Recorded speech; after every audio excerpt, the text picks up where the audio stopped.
Redmi Note 12, satu-satunya Redmi Note series paling murah dari Xiaomi yang bakalan laris banget. Kenapa enggak? Ya, harga startingnya itu mulai dari 2.599.000 dan kalian bisa dapetin panel AMOLED, NFC, kamera 50 megapiksel, dan lain-lainnya. Tapi pertanyaannya, apakah HP ini beneran sebagus itu? Kalau kata Xiaomi, ini HP jawara. Beneran sejawara itu kah? Oke, spoiler sedikit, memang HP ini bagus banget, tapi memang ada beberapa hal yang rasanya menurut gue jadi deal breaker. Sebelum kalian beli, langsung aja simak videonya atau nonton sampai habis dan let's check it out.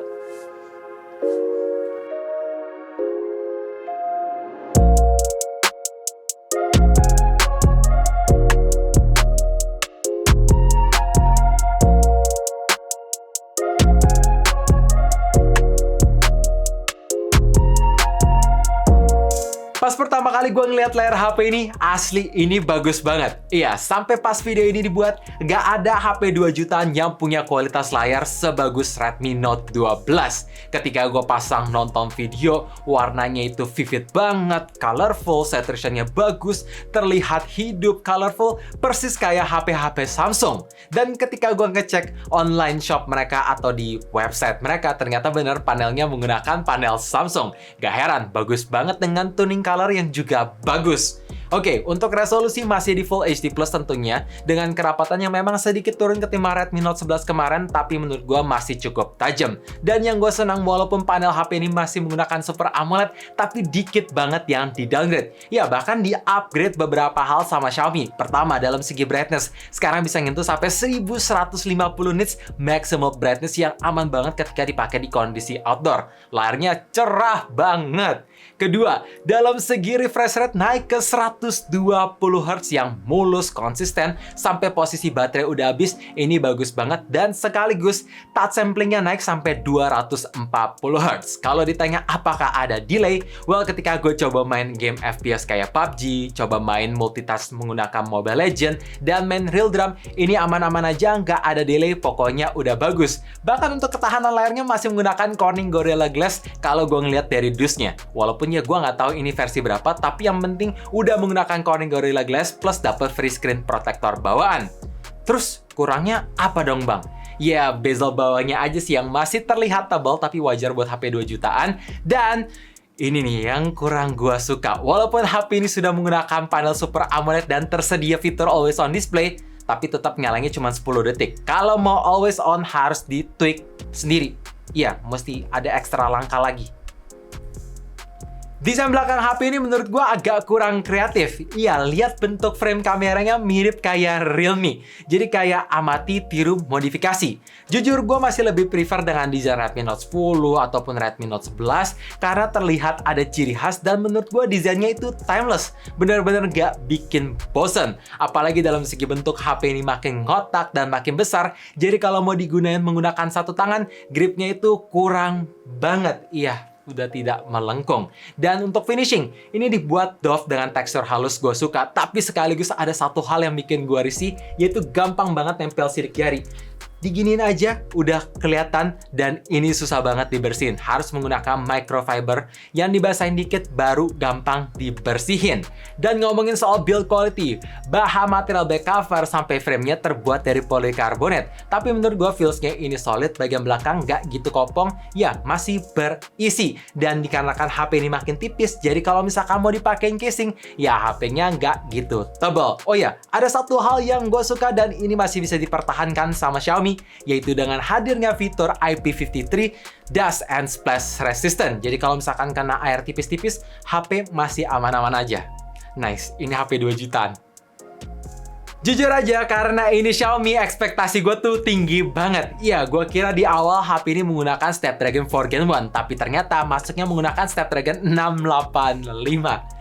Emang sih ini berasa ada peningkatan ketimbang Snapdragon 680 kemarin, tapi ketika gue coba main Mobile Legends dengan settingan default di refresh rate high dengan grafik ultra, wah di lobby aja animasinya ada endet-endet. Dan ketika gue coba main bareng terus ada war 3 orang ulti, itu FPS masih berasa drop. Udah gue coba turunin grafiknya ke high, ternyata masih ada frame drop walaupun yang nggak signifikan, tapi di Mobile Legends rasanya masih kurang oke, perlu optimization lebih jauh. Dan untuk Genshin Impact, settingan default di low plus 30 fps sering banget dropnya, jadi saran gue kalau kalian mau main game berjam-jam, turunin settingannya ke lowest plus 30 fps, plus pakailah fan cooling biar suhunya bisa lebih adem sehingga FPS yang dihasilkan pun juga bisa lebih stabil. Karena kalau misalkan suhu udah mulai panas, HP itu bakalan sering banget naik turunnya, menurut gue jadi kurang playable.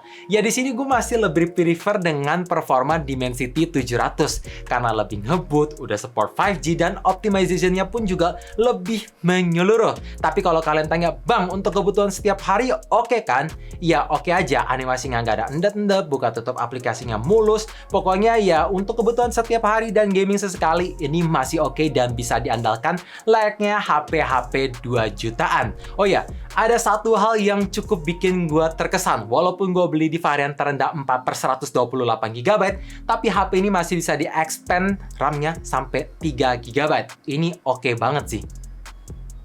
Kamera belakang di HP ini masih membawa triple setup kamera yang terdiri dari 50 megapiksel primary lens dengan sensor Samsung JN1, ada lagi 8 megapiksel ultra wide angle dan 2 megapiksel macro lens. Jadi ya ini sama persis kayak di Redmi Note 11 kemarin, tapi pertanyaannya, apakah hasil fotonya bagus? Well, ketika gue coba foto-foto di kondisi daylight, dalam segi kualitas warna yang dihasilkan menurut gue ini bisa mendekati natural kalau aja kontrasnya bisa lebih ngangkat, gak terlihat gelap, saturationnya itu agak lebih ngangkat dikit, ya itu terlihat bagus. Tapi overall, dalam segi highlightnya ngangkat, dalam segi detailnya tajam, dan dalam segi dynamic range-nya pun juga bagus banget tanpa gue nyalain fitur HDR. Sedangkan untuk lensa ultrawide, ya ekspektasi gue oke aja lah ya, walaupun memang pembedanya ada cukup kelihatan dan dalam segi resolusi pun juga turun, jadi detailnya pun ya nggak tajam-tajam amat. Tapi kalau misalkan kalian pengen tangkapannya lebih luas, at least dengan kondisi cahaya yang cukup ini hasilnya masih proper, masih oke. Dan untuk hasil foto di kondisi low light menurut gue masih perlu banyak improvement karena dalam segi saturasinya kurang angkat sehingga warnanya itu terlihat agak off, kelihatan kurang sesuai apa yang gue lihat. Terutama ketika gue nyalain fitur night mode, highlightnya pun memang bisa membaik, tapi dalam segi detail ini tajamnya terlalu tajam sampai kayak cat akhir, dan dalam segi warna pun juga ya ini masih kurang ngangkat sih saturasinya. Mungkin noise dan grain berkurang, tapi intinya dalam segi low light ini masih perlu improvement biar hasil fotonya bisa lebih wow.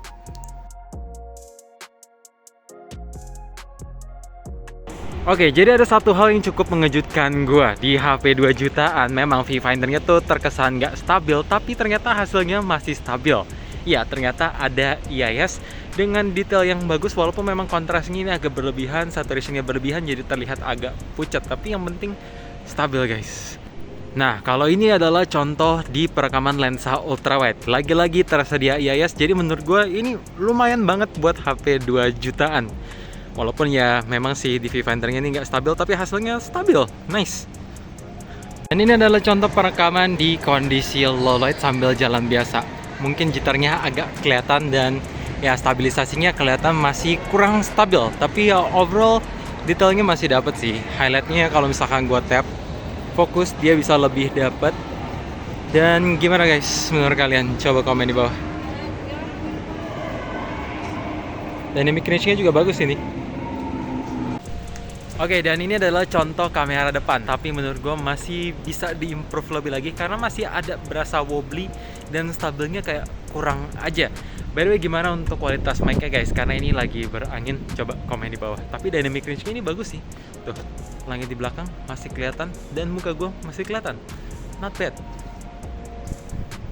Chipset baru, refresh rate makin tinggi, dan layar makin besar. Gimana konsumsi baterai di HP yang satu ini? Well, ketika gue coba ngabisin kapasitas baterai 5000 mAh di HP ini untuk main Genshin Impact berjam-jam, main Mobile Legends untuk push rank pastinya karena mau road to mythical glory lagi, nonton YouTube, scrolling Instagram, menggunakan koneksi full selular data tanpa wifi, brightness-nya adaptif, volume speaker 30%, dan kondisi ruangan yang sesekali sekali ada AC dan sekali tanpa AC, hasilnya bisa dapat screen on time 7 jam 13 menit dan itu masih ngisain baterai 5%. Menurut gua ini masih tergolong awet banget, mengingat gua udah pakai selular data. Kalau dipakai WiFi, tentu ini bisa lebih awet lagi, dan kalau misalkan kalian turunin refresh rate ke 60 Hz, ya makin awet. Oh ya, untuk charging masih support di 33 watt mid turbo charge yang brick chargernya udah di-include di dalam box, dan ketika gue coba nge-charge dari angka 5 sampai 100%, dibiarin charge aja di kondisi airplane mode, hasilnya makan waktu 69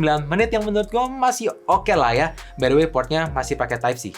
Ya tentu lah ya. Nggak ada port baru kan. Masa pakai Lightning.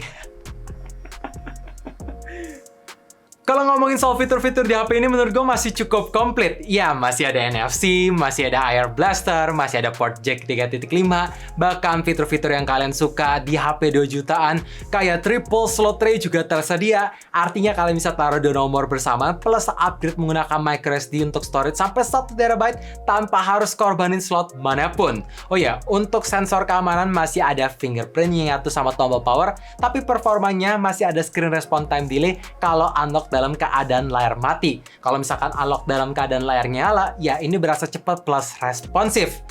Tapi ngomongin soal fitur, ada satu hal yang menurut gue jadi deal breaker terbesar dan downgrade terbesar, yaitu HP ini kembali menggunakan single speaker aja dengan kualitas suara yang mendem, dan menurut gue ya standar aja. Ini gue langsung pasang aja di volume 100%, jadi make sure kalian pasang earphone ataupun headset kalian, dan play like inspired.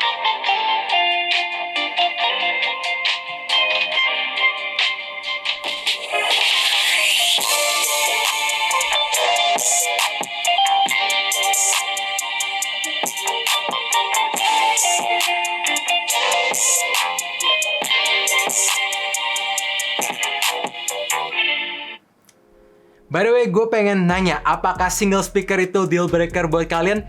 Coba komen pendapat kalian di bawah. Komen ya. Software di HP ini udah run di Android 13 dengan user interface menggunakan MIUI 14.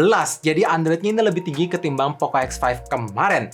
Tapi sayang, pas pertama kali gue selesai setup, gue tidak menemukan widget yang langsung ditampilin ala-ala MIUI 14 kayak di Redmi Note 12 Pro 5G. Ya, sedikit spoiler, sekarang ini lagi gue coba. Jadi stay tune. Buat yang belum subscribe, make sure subscribe dulu dan nyalain lonceng notifikasinya supaya kalian tahu kapan video barunya tayang. Dan ngomongin soal fitur-fiturnya sendiri, memang banyak banget, komplit sekaligus. Kalau misalkan kalian buka aplikasi bawaan, memang masih bisa menemukan ads atau iklan, tapi itu wajar demi Xiaomi bisa memberikan produk terbaik dengan harga terbaik juga. Jadi selama kalian nggak buka aplikasi bawaan, yang nggak akan ketemu. Dan kalau misalkan kalian tanya, Bang, gimana soal software update? Oke, pas pertama kali gue nyalain dan setelah 1 minggu dipakai pun belum ada terima software update apapun, tapi Android security patch-nya udah run di bulan Februari tahun 2023. Jadi gue nggak bisa bilang apakah ini lebih membaik atau tidaknya, hanya waktu yang bisa menjawab. Mungkin boleh follow Instagram kita @uptodateidean, biasanya gue akan share soal software update di sana. So guys, intinya kalau misalkan kalian nyari HP 2 jutaan yang all-rounder menyeluruh, atau bahasa gampangnya pengen nyari layar bagus, kamera bagus, baterai awet, storage lega, fitur-fitur komplit di harga 2 jutaan, jelas Redmi Note 12 ini menurut gua worth it. Ya overall score gua kasih 8 dari 10 lah ya. Mungkin bisa lebih perfect kalau performanya bisa lebih ngangkat, tapi ya sudahlah. Dan kalau kalian tanya, Bang, worth it beli varian yang mana? Saran gua nih ya, belilah yang di tengah-tengah 6/128 GB karena nggak berasa nanggung dan nggak berasa kemahalan. Tapi kalau misalkan kalian tanya, Bang, budget gue cuma ada 2.599.000, cukup untuk varian base model aja, apakah worth it? Well, selama yang gua review ini menggunakan varian terendah, aman-aman aja. Kalau misalkan kalian tanya, Bang, kenapa nggak beli yang varian tertinggi aja? Kan RAM-nya lebih lega.